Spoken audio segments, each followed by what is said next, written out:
So let me tell you an interesting story from way back in the heyday. Obviously, I'm not gonna disclose the name of the individual or the surroundings or whatever. But let's just say that I had a job at a place.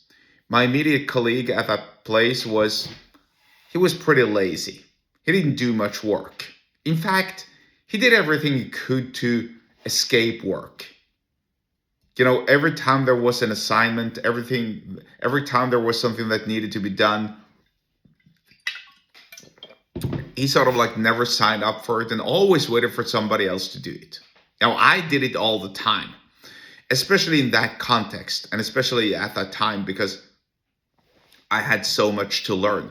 I just switched careers, I just switched jobs, and I needed to learn a new skill basically. So, this was my ample opportunity to learn more skills and sort of like better myself in that area of expertise, or develop rather an expertise within that area of competency.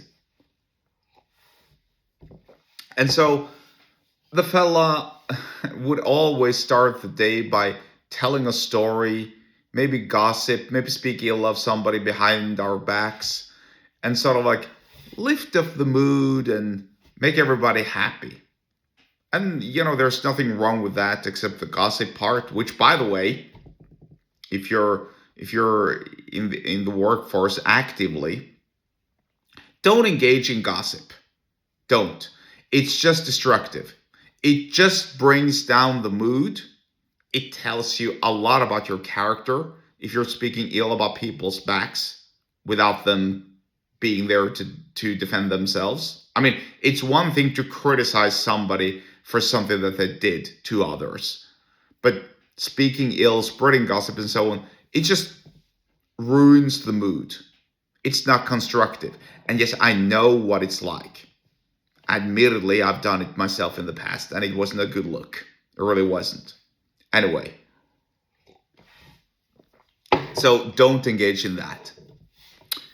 Now, here's something that I noticed. Because, like I said, I was very, very eager to work hard. I was very, very eager to get more assignments, to get more tasks so that I could develop more competency and knowledge and expertise within that particular area.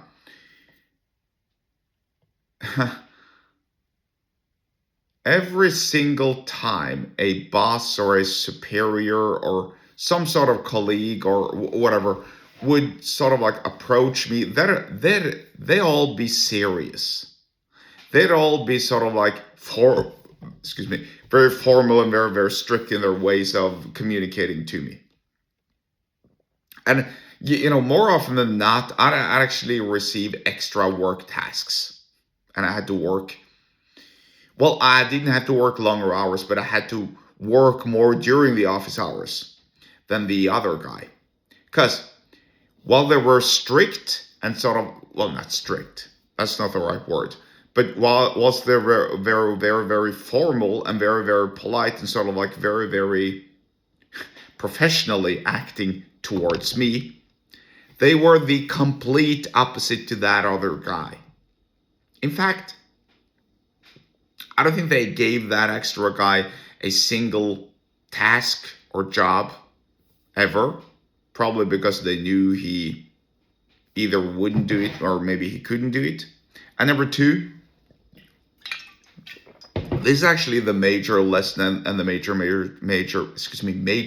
takeaway here, is that in a work environment like this, in a work office environment like this, if you can get away with lifting up the mood and cheering people up, you are going to get less workload.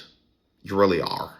Meanwhile, if you're showing off, if you're showcasing off like being the A-star pupil or the A-star student, then you're just going to get bogged down with more work tasks and more responsibility and also more expectations. And that doesn't necessarily equal a higher salary. It really doesn't, because it's so effective and it's so sneaky.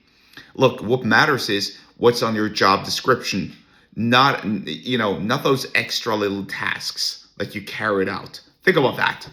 Now, This could go on for forever.